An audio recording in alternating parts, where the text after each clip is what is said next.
Hi, this is Mr. Cordes, and today, ladies and gentlemen, we are going to go over and review the Romeo and Juliet timed writing. This timed writing, or this assignment, is a little bit different than the writing you've done in the past.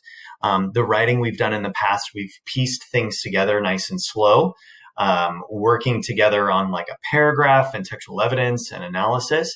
Now, we're just going to use today to go through and write out our response to the prompt that you see in front of you.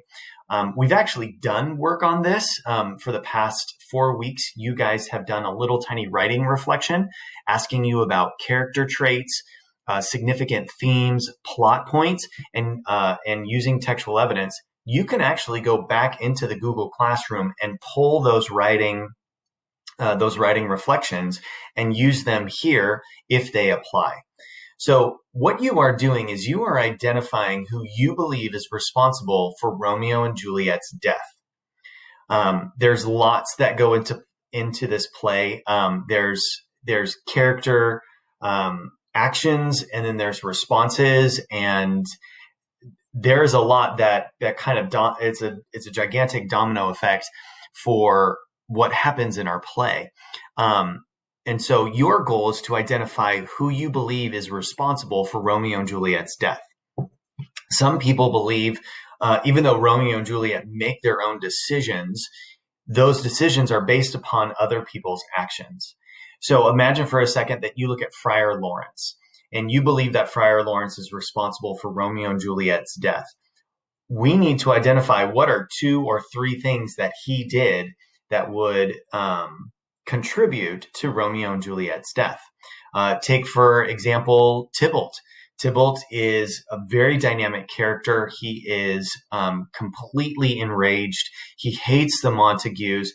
Any action that he has, therefore, pushes Romeo.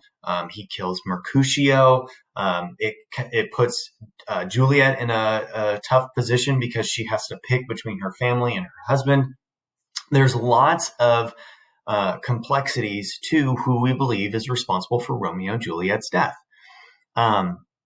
Your job is to identify one character and come up with 3 reasons why you believe that they are responsible for Romeo and Juliet's death. Okay. You are able to use your writing reflections from previous weeks because you put in textual evidence and you went into analysis already. So if you go back to your writing reflection and realize that you just did a summary of the act, that's not going to be beneficial for you. If you went back and told me about the dynamics of the character, the significant plot points or the themes that you see, those are able to come into this writing that you have in front of you. So looking at this, let me read you through the prompt. It says, what are their motivations and driving forces? Who do you believe is responsible for Romeo and Juliet's death? Okay. What are their motives and driving forces? What propels them to do what they do? Why does Mercutio act the way that he does? Why does Tybalt act the way that he does? Why does Friar Lawrence do the things that he does? Okay. Describe their attributes and how they contribute to the story. Track the development of the character's qualities and attributes. How do these contribute to the story of Romeo and Juliet? Now, that's not the play, that's the characters, Romeo and Juliet, because we're talking about the death of Romeo and Juliet. So when you're doing this, let's pick a character. Let's say that we pick Friar Lawrence, okay? Your first task that you'll need to do, ladies and gentlemen, is identify 3 reasons why you believe he's responsible. So maybe you select he marries the young couple, he officiates the wedding. Maybe you identify that he tried to come up with a backup plan for Juliet to fake her death. And then maybe it was at the very end when he's next to Juliet as she wakes up, realizing that her husband is dead, he flees the scene and runs and does not take responsibility or help Juliet come to her senses, right? Maybe those are the 3 reasons why you think Friar Lawrence is responsible for the deaths of Romeo and Juliet. So you would use these 3 as your pieces of textual evidence, go in to explain what his character is like, okay? what kind of propels him, what motivates him. Remember, he originally wanted to marry or officiate the wedding because he believed that it would stop the feud. That's his motivation. You could also look at the fact that when he came up with a plan for Juliet, he's trying to get out of this without telling the truth. And the third one, obviously, he just abandons Juliet on her deathbed and runs for his own life, thinking only of himself. There are three reasons. Those are three reasons why Friar Lawrence would be responsible for Romeo and Juliet's death. You could use those if you would like.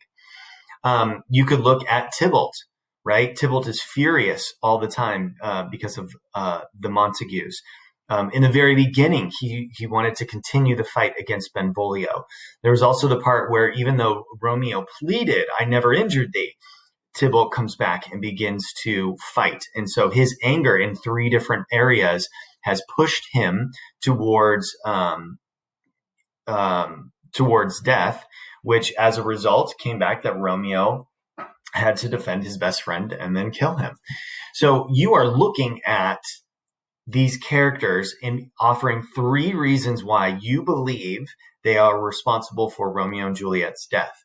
Now, as you have these three will become your three body paragraphs. Okay. You are looking at identifying, just like you've done before, what is the piece of textual evidence, right? What is that piece, that line from the play that you can use as textual evidence? What does this show us about the character, which becomes your commentary or your analysis, right? And then obviously explaining how that relates and rolls over into the death of Romeo and Juliet. So as you look through here, these are some of the questions that you can answer. I would probably strongly suggest that when you start your response, that you would simply start with like that 3-sentence intro we originally did. Author and title, what is the story about? And then your thesis statement, right? The point I'm trying to prove is that blank is responsible for Romeo and Juliet's death. Like you can make it as simplistic as you'd like, following that sentence pattern, or you can create your own. That's perfectly fine. But you are then going into here's my person, and here's 3 reasons why I think he's responsible for Romeo and Juliet's death. So take a moment. Here's what I would suggest doing. Take a moment. 1, use your notes and use all of those questions and answers to find the information that you need. Okay. If you're thinking, well, when did Mercutio, have that fight with Tybalt? Go back to your questions. Oh, it's in Act 3. It's towards the beginning, and then you'll be able to find your information. When was it that Friar Lawrence talked to Juliet about the potion and faking her death? Oh, that was Act 4. Use that to find your material. Second, go back to your writing reflections that we've done over the past 4 weeks and use those writing reflections. Those writing reflections were purposeful in getting your analysis and character traits, pulling those so that you can use this for this response. A lot of you guys in your writing reflections talked about how Romeo's emotions are up and down. There are definitely 3 reasons why he may be responsible for his death and Juliet's death because of his up and down emotions. So take a moment, look at those, all of those writing reflections, bring those over as well. Okay. Now, because this is a timed writing, I understand that this will not be perfect. I understand that you are using the allotted time from 6 a.m. to 4 p.m. in the afternoon. So you've got a quality 10 hours that you are working on this. Ask me questions during our live session. Take some time to proofread, meaning type everything out and then go back to the top and kind of read it through one more time so that it makes sense. And kind of review and think back to your previous writings where you have that structure, textual evidence, commentary, right? Those are the 2 main things that I'll be looking for. If you want to add in context sentences, you can. If you want to add in your topic sentence, your concluding sentence, but you want to have that quality paragraph thoroughly explaining and analyzing who you believe is responsible for Romeo and Juliet's death. Okay. Please message me if you have any questions or concerns. I'm here to answer anything that you have. Do your best. I'm taking into consideration that this is a timed writing and not a processed writing, right? When we did our processed writing, that was like over a week and a half, 2 weeks. Right now, this is just a time writing, so that's taken into consideration. But do your best in analyzing who you believe is responsible for Romeo and Juliet's death. Okay? I'll talk to you guys soon.